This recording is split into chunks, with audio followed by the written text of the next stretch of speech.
there's been this unrelenting voice in my head. We all have this voice. It's the right or wrong voice. And a lot of times that voice guides us into comfort. And my voice guided me into comfort a lot. But I have this other voice I heard my whole life saying, hey, motherfucker, what are you doing? Nah, man, we got to go over here. We got to go over here to that rock pile over in the fucking corner where nobody's at. That's where victory's at. We're over there in that corner. So this voice was giving me all these answers. Now, I wasn't a real smart kid growing up, but I had this crazy voice in my head saying, over there is where the fucking answers are. And I didn't want to listen to it because over there was pain. Over there was me looking in the mirror. Over there was me being accountable for all these things that went through my life. Even though people put them on me, it's now mine to own. And I didn't want to go over there by myself, but I had to. And this voice was guiding me there. It's God, whatever you want to call it. But that's what it was in me. Life is one big psychological warfare that you play on yourself. You play on yourself, man. The most important conversation I ever had is with myself. And the shit I was telling myself was so fucked up. It was so wrong. It was so misguided. And other people start to write that dialogue for you also. And it starts to be what you say to yourself every single day. And I started creating a whole nother warfare. A whole nother battle started becoming. I was like, oh, hang on a second, Goggins. You have these tools. You have these tools. Your life was basically the perfect grounds for training for where you need to go in your life. All the beatings, all the bullying, all the, you going through learning disabilities, all the struggles. It was the absolute perfect training ground for you to go to where you need to go. And that's how I started looking at my life versus woe is me, poopy pants, kick a rock down the street mentality. It was, nah, God just hooked you right the fuck up. He hooked you right up, man, with the perfect place. You were training. You had the advantage of everybody else versus, my God, they're so above me. They came from a great family. Mom and dad love them. They didn't have to learn, they didn't stutter, they didn't struggle. No, man, your struggle is what made you who you are now. Self-discipline is everything. And if you don't have it, I don't look at you right because I know you're capable of more. It's not discipline so much for me. It's all on you. It's all on you. The self part is what's big. We need someone to hold people accountable. Fuck that shit, man. Fuck that shit. We count on people too much to get us through shit. And we look to our right, we look to our left, we're looking for help. And if you can build that self, you can build that total accountability in oneself. And it's not about being selfish. I'm trying to create a better me. So hopefully people who are hearing this are taking it the right way, can say, I can run a mile. It ain't about running 205 fucking miles, doing 4th, being a city. It ain't about all that shit. Shit doesn't matter. I want you to see how fucking far you can go. And that's all it's about, yourself. And that's where it all comes from. No one's gonna fucking come to help me. No one's gonna fucking come to help me. It's fucking me against me, period. And so I had to man up. And I said, the first thing I gotta start doing is facing every fucking fear I have. No matter what the fuck it is, man. And these things would keep me up. And people who are hearing this shit, they will never really understand and grasp when you face these things and so many things, how they keep you up and haunt you at night. I had two options.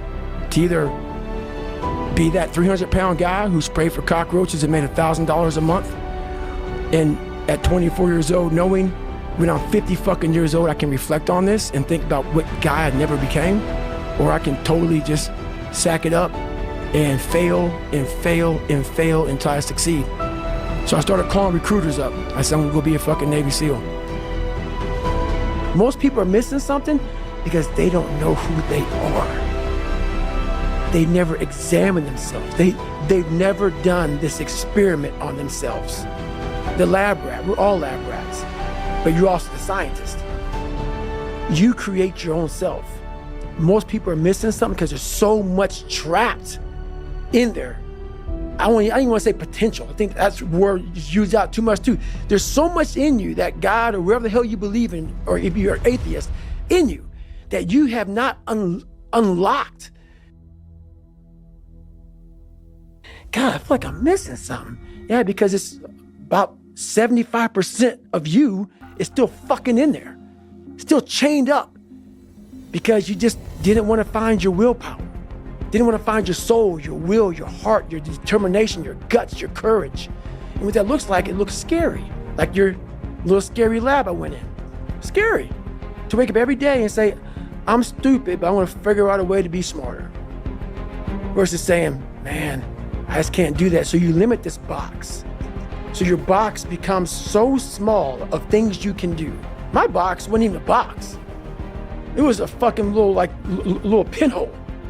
And then through examining myself, getting some willpower, some courage, it became bigger than this table. But that's what we all do. That's why I wanted to come here today and talk to you about real shit. Not no fucking like hacks. There's no hacks, bro.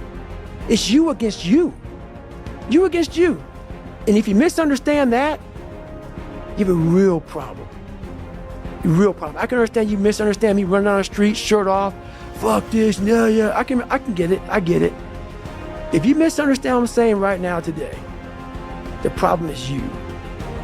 And you don't want to fix it. I developed a lot of anger, and I still have it. And it will never go away. Because when you put yourself in the sewer like I was in, and please, if someone saved me, come out and announce it to the world. There's no one. There's no one. So when you know that, and then I'm sitting at a table with all these smart people who are telling me what to do and shit and guiding me through my life now, I don't need you to guide my future. I know what's good for me and what's bad for me. And for me, it took every bit of focus I could. And I know social media, that's why people love to go on there. Because they want to show you the good side of life. I'm not teaching good side of life. So I had to figure out a way when I came on in 2016 of teaching you what life really is for the majority of us is hell. And so while people love to show you the cars and the house and the vacations and shit, all that's good, all that's happy. I'm gonna show you the side that I know most of you are going through. And people hide very well. I don't wanna hide anymore. I hid it for 24 fucking years. I'm gonna teach you how to be vulnerable. Because that's the only way you fix yourself. You don't fix yourself by coming out here and me selling you some fucking books. That's why I don't have them. I forgot them. I'm glad people got something from the book. I want you to learn that the only way you grow is how to look at yourself and say, okay, like I did, what the fuck I have to do to get somewhere? There was nothing good on there. Nothing. Yeah, I love playing basketball. I left that out. That's something I love to do. I don't care about that. That didn't make the fucking list. Because the list that I had to live by was the very list that was to get me at this table with you. And a lot of us have this voice in our head. We all know that voice in our head that tells us the truth every single day that we try to run away from, that says we're scared of this, let's go this way. It started gnawing at me so horribly bad that it wouldn't allow me to live anymore without facing me. I had to go back in the dungeon. So when I tell my story, I tell it on a very surface level. I had to go down in the dungeon, the sewer where my mind used to be at, and talk to that guy. Because I wanted to live my life in a way that when I died, I was proud of myself. I know what pride felt like. And if it took pushing myself to death, I was willing to do that. But I wanted to look in that mirror, not impress anybody, not money, not fame, not nothing. I wanted to impress the guy in the daggone mirror. And I worked endlessly and tirelessly to do that. And it happened. It's too hard. Life isn't fair. These things in life are not easy for me. You look to your left and you look to your right and you start to judge yourself off other people. Like if you're a female, well, she's skinny and she doesn't work out as hard as I do. And everything starts to corrupt your mind. You start to look around too much at other people and what they're doing, and that starts to corrupt your own dialogue. We are judging ourselves against too many fucking people. You have to judge yourself against yourself. And that's the one thing I started learning, man. This isn't a race against me and Rich Roll. This is a race against David Goggins and David Goggins alone. And once you can silence all that bullshit, all the outside interference and things that are attracting your mind to everything, you can then start to grow in realizing I'm stressed out for no reason. This is my own little race. This is my own timeline, and this is how I'm gonna run it. You're willing to suffer and go back in the grind. That internal dialogue you have with yourself when you're in misery and you're uncomfortable, it's a real scary, unfiltered, no lying dialogue between you and yourself. And people know exactly what the fuck I'm talking about when you're in a bad spot in life and your mind is saying all kind of shit. That's who you really are. That's the real you. No Rocky Balboa moments going on up there. You're like, hey, you know, it's round 14. Let's come on, we got this. No, it's like, fuck this, I'm out of here, man. This is crazy. That's where the growth happens. When you're able to stay in that moment and talk yourself back into the suck of wherever you're going through, and you start stripping those layers away, but as you're stripping those layers away, you're building calluses over top of shit in your mind. That's where the growth starts to happen, is when you have to force yourself to stay in it. You can't leave it. Every day is gonna suck. And live like that, to be better. And I put it this way, I'm in the water's going over my head, the Pacific Ocean, you know it's freezing. February, cold as shit. Been through 3 hell weeks. For you to constantly win, when this voice over here, the real you, is saying, get the fuck out of here. Go. You're nobody. You've always been nobody. And it's true. People don't hear that. That's a true voice. That's the real reality of David Goggins at 24 years old. It's not a false reality. And then you had to create another voice over here that is saying you're better than that other voice. And you're in the freezing cold water that both voices don't want to fucking be in. But you win. And it goes from the water to the studying, to the running, to losing weight, to how you eat, to how you function as a man. Every day of your life, you're winning these battles. And the thing about it is, you have to be really, and sometimes all the voices are telling you the wrong shit, man. But through years, not a podcast or listening to a book or reading a book, years of sacrifice, of suffering, of diligent, pinpoint fucking work on what you want to do for yourself.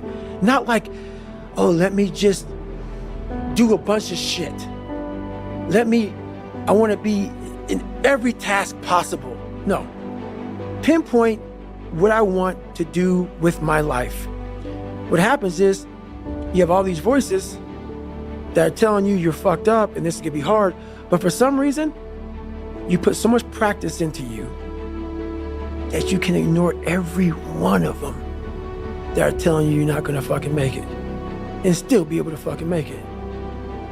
Because you have put the practice in that you know this is the process. It's such a daunting task that all the voices are saying no. But you still have the conviction that I know I can do this. And that's what it took for me to get here 30 years ago, 25 years ago, pipe dream. And ever since then, every voice was like, you're a fucking nut. But when you put that practice in, every day you lace them up, and I don't mean run, it's just a metaphor for life. When you lace them motherfuckers up every day, pretty soon you win. Pretty soon you'll fucking win.